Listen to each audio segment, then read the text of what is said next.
Hello my dear friends, जय हिंद, नेचर पैरी ऑल ऑफ यू। आज हम आपको एक ऐसी शख्सियत से रूबरू कराते हैं जिनका नाम है डॉक्टर सोवित सिंह। डॉक्टर सोवित सिंह सिरसागन मैत्री हॉस्पिटल से बिलोंग करते हैं और एमडी हैं medicine. Sir, my dear friends, मैं इनके बारे में बताऊं, ये डॉक्टर भी हैं और भारतीय जनता पार्टी से प्रबुद्ध प्रकोष्ठ के जिला अध्यक्ष भी हैं, जिला फिरोजाबाद से। तो आज शिवा राठौर के तीखे सवाल, नेताजी बेहाल देखना न भूलें। ये प्रोग्राम आपको अच्छा लगता है तो प्लीज़ लाइक शेयर सब्सक्राइब जरूर करें। तो आज सोवित जी की कहानी, सोवित जी की जुबानी हम आपको सुनवाते हैं। नमस्कार। जय हिंद सर। सोवित जी बताइए, आप कैसे हैं सर? मैं बिल्कुल ठीक हूँ सर, आप डॉक्टर हैं और भारतीय जनता पार्टी में प्रबुद्ध प्रकोष्ठ के आप प्रभारी हैं, और जो कोरोना काल में आपकी जो रूलिंग पार्टी है इस समय, right now present time in UP government में, तो वो तो सब आंकड़े बड़े फर्जी आंकड़े दिए हैं आपकी सरकार ने सर।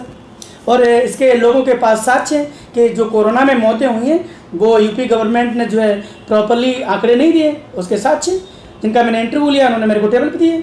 इस संदर्भ में क्या कहेंगे सर? देखिए, मेरे जैसे छोटे से कार्यकर्ता के लिए तो प्रदेश स्तर पर या राष्ट्रीय स्तर पर कोई आकलन कर पाना कठिन है, परंतु देखिए, राजनेता या हमारे आदरणीय माननीय योगी आदित्यनाथ जी मुख्यमंत्री जो हैं, वो आंकड़े जो दे रहे हैं जी, वो ये वही आंकड़े हैं जो उनसे जो उनके प्रशासनिक तौर पर जो नीचे अधिकारी कार्यरत है वो दे रहे हैं। सर मैं नहीं मानूंगा इस बात को। सर आपका ये इसका मतलब आपका सिस्टम फेल है। इट मीन्स आपका सिस्टम फेल है। बिल्कुल। देखिए, अनडाउटेडली अभी क्या है कि मीडिया जो है, सोशल मीडिया का समय है जी।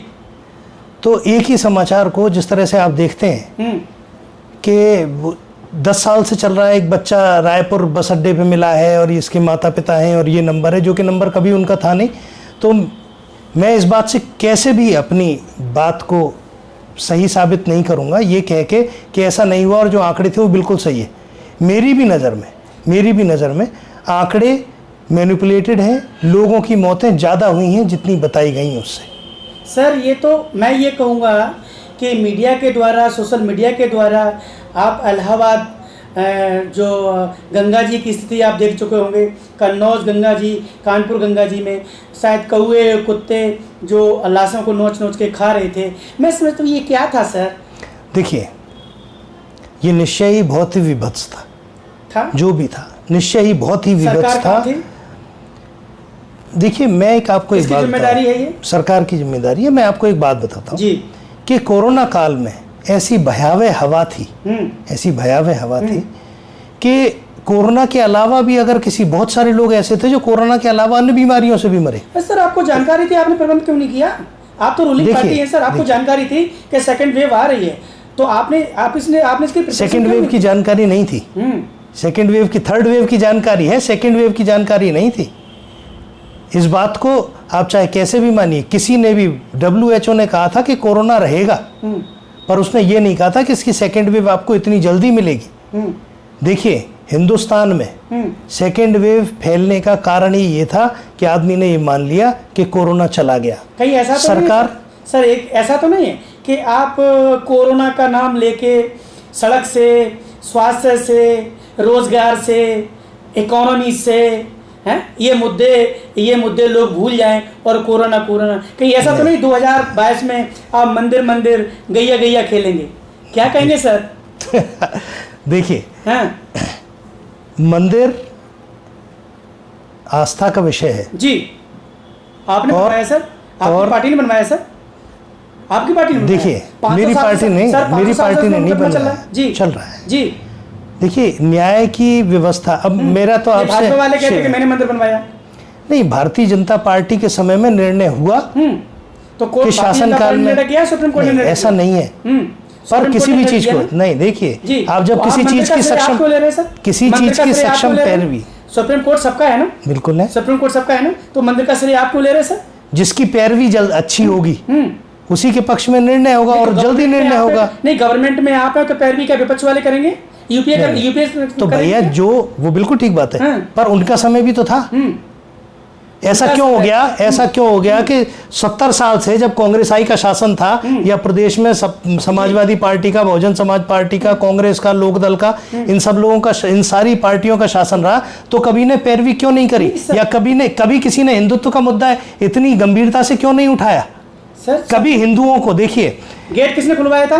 किस चीज मंदिर का गेट किसने खुलवाया था? राजीव गांधी ने, आपको पता है ना? नहीं, मुझे पता है ना? राजीव गांधी ने। आपने ये कैसे देखिए, पैरवी मंदिर स्थापना की थी, गेट खुलवाने की नहीं थी। गेट बंद भी तो उन्हीं के शासन में हुआ था। और आपने जो चंदा देश से इकट्ठा किया है, और आप तो राम नाम की लूट है, लूट पाए सो लूट।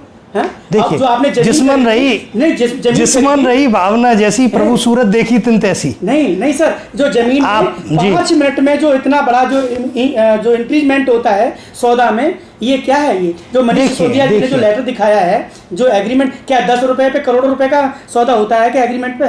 10 रुपए पे। देखिए जी राठौर साहब जी सर, मैंने आपके इंटरव्यू के शुरुआत में ही कहा था जी कि ये निश्चित रूप से मेरे जैसे छोटे कार्यकर्ता के निर्णय लेने का और अभी तथ्यों के तय होने का। आप महंगाई से नहीं बच सकते सर, नहीं बच सकते। मैं आपको यही कह रहा हूँ, पहले सर तेल 80 रुपए किलो था, कड़ुआ तेल गांव खाते हैं, इस समय 180 रुपए किलो है सर।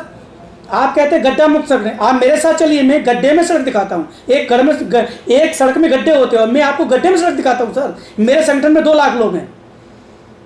आप बताइए, मेरी 65 जिले में मेरी कमेटी है, मैं बताता हूँ कौन कौन सी सड़क अच्छी है, कहाँ पर सड़क में गड्ढे है, गड्ढे में सड़क है सर। आप चैलेंज करेंगे? मैं दिखाता हूँ। मेरा चैलेंज करने का कोई विषय नहीं है सर, बताइए।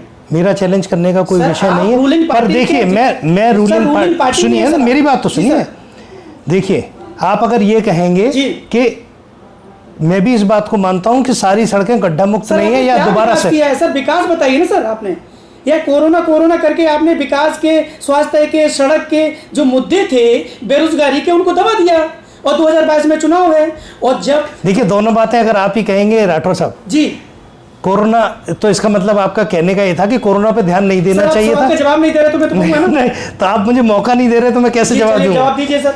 अगर आप स्वयं ही कह रहे हैं कि हमने कोरोना की वजह से भारतीय जनता पार्टी ने दूसरे मुद्दों को दबाने के लिए कोरोना को उठाया, तो दूसरा प्रश्न दाग दूंगा सर। कोई बात नहीं जी। तो इसका मतलब आप ये कहना चाह रहे हैं कि आपकी स्टडी ये कहती है कि कोरोना था नहीं, भारतीय जनता पार्टी ने सिर्फ कोरोना को दूसरे मुद्दे छुपाने के लिए बना लिया। मैंने ये नहीं कहा कोरोना नहीं था, कोरोना की आड़ में आप स्वास्थ्य नहीं, तो जब जब घर में एक व्यक्ति बीमार होता है तो किसी दूसरी चीज की आड़ ना होती। पूरा प्रशासन, देखिए पूरा प्रशासन sir, ruling it's your responsibility sir. आप कैसे कह सकते हो? आप विपक्ष में नहीं डाल सकते हो सर, ये विपक्ष कमजोर है। ये विपक्ष कमजोर है जो आपसे सवाल नहीं कर रहा है, आंदोलन नहीं कर रहा है, धरना नहीं कर रहा है सर। विपक्ष कमजोर है, इसका आप फायदा उठा रहे हैं। विपक्ष कमजोर है, वो सड़कों की। सर आप ये बताइए, 2022 में आप किन किन मुद्दों को लेके चुनाव लड़ेंगे सर? देखिए, मैं कोई बहुत बड़ा राजनेता, कोई सांसद, विधायक तो हूँ नहीं जो कि मैं आपके राष्ट्रीय नीति तय करूँ भारतीय जनता पार्टी की, पर एक साधारण इंसान जो कि भारतीय जनता पार्टी का कार्यकर्ता है उसकी तरह आप बता रहा हूँ कि ये जो महंगाई है, या पेट्रोल का महंगा हो जाना है, या फिर खाद्यान्न का महंगा हो जाना है, ये सब डिमांड और सप्लाई की वजह से गड़बड़ है सब। क्योंकि प्रोडक्शन नहीं हुआ कोरोना काल में, तो डिमांड ज़्यादा थी, सप्लाई कम थी, तो चीज़ें महंगी हुई। परंतु 2022 में पेट एक निश्चित रूप से विषय है गंभीर, परंतु इससे पहले हमारा स्वाभिमान, हमारा जीवन भी एक बहुत बड़ा विषय है, जो कि भारतीय जनता पार्टी के राज्य में आपका स्वाभिमान सुरक्षित है। आज हमारी बेटियां सुरक्षित है।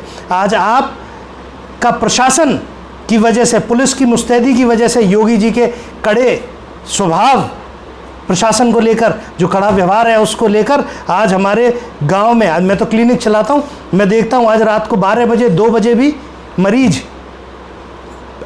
सीधे चले आता है, उसको इस बात की चिंता नहीं होती कि रास्ते में से कोई लूट लेगा। आज हमारी बहन बेटियां सुरक्षित हैं, आज हम भयभीत नहीं हैं। ये हमारा विजय है। अगर हम भयभीत होंगे तो हम, पहले था बैंक से पैसे निकालने में डरते थे, पहले था बेटी अगर स्कूल जाती थी तो बाप को हमेशा ये चिंता लगी रहती थी कि मेरी बेटी लौटेगी कैसे।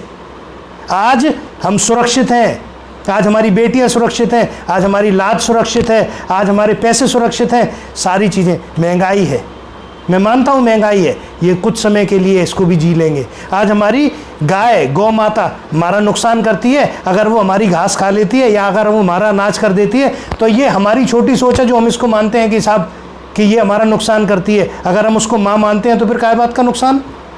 हम अपनी माँ को रोटी, अगर हमारी माँ हमारे पास हमारे ऊपर आश्रित है, उसको भी तो हम रोटी दे रहे, उसको भी तो भोजन दे रहे, उसको भी तो कपड़े देंगे, उसका भी तो सम्मान स्वाभिमान जीवित रखेंगे। तो गाय के साथ ऐसा व्यवहार काहे को कर रहे हैं?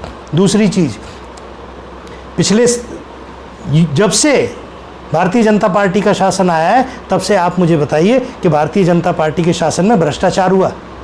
आपको 180 रुपये किलो सरसों का तेल तो निश्चित रूप से महंगा लगता है, पर जो 1 लाख करोड़ फलानी जगह पर हो गया, 4G स्कैम हो गया, 2G स्कैम हो गया, 3G स्कैम हो गया, लाखों करोड़ के, ये भी तो आप ही का मेहनत का कमाई का पैसा था। शिवा राठौर के तीखे सवालों का तो आपको सामना करना पड़ेगा। मेरी पहचान ही तीखे सवालों से है और इसीलिए निश्चल पैरी नाम है। ठीक है सर, जहाँ छल नहीं होता है वही निश्चल होता है सर। आज आपने शिवा राठौर के तीखे सवालों का जवाब दिया है और बड़ी सादगी से और बड़े शालीनता के साथ, इसके लिए निश्चल पैरी की तरफ से, पूरे जो हमारे दर्शकों की तरफ से आपको बहुत बहुत धन्यवाद। आपने अमूल्य समय निकाला चैनल के लिए। मेरी आपसे ये विनम्र प्रार्थना है कि हमारा नया चैनल है, प्लीज़ इसके लिए 2 शब्द समाज के लिए, देश के लिए, चैनल के लिए बोलिएगा। मेरी तो बस भगवान से प्रार्थना है कि निश्चल प्रहरी निश्चल ही बना रहे। और एक प्रश्न जो आपने नहीं पूछा वो मैं अपनी तरफ से जोड़ देता हूँ। सभी दर्शकों को, सभी आदरणीय दर्शकों को, सभी भारत के जनमानस को मेरी ये प्रार्थना है कि अपने जीवन में जो भी करें उसको धर्म और न्याय की स्थापना के लिए करें। और कोरोना गया नहीं है, उसकी गंभीरता को हल्के में ना लें। WHO कहता है कि 4 से 6 हफ्ते के अंदर ही कोरोना दोबारा आएगा। तो मेरी आप सब लोगों से प्रार्थना है कि मास्क पहन कर रहें और 2 गज की दूरी बनाकर रखें, स्वस्थ रहें, स्वस्थ भोजन करें, अपने हाथों पैरों को लगातार धोते रहें और अपने सभी लोगों का ध्यान रखें। बहुत बहुत धन्यवाद। आपने जो समय दिया इसके लिए बहुत बहुत धन्यवाद। माय डियर फ्रेंड्स, यदि आपको ये वीडियो अच्छा लगता है तो मेरा आपसे बस यही रिक्वेस्ट है कि प्लीज़ इस वीडियो को लाइक, शेयर, सब्सक्राइब जरूर करें। आइकॉन बेल दबाना न भूलें। माय डियर फ्रेंड्स, जय हिंद, निश्चल पैरी, ऑल ऑफ यू।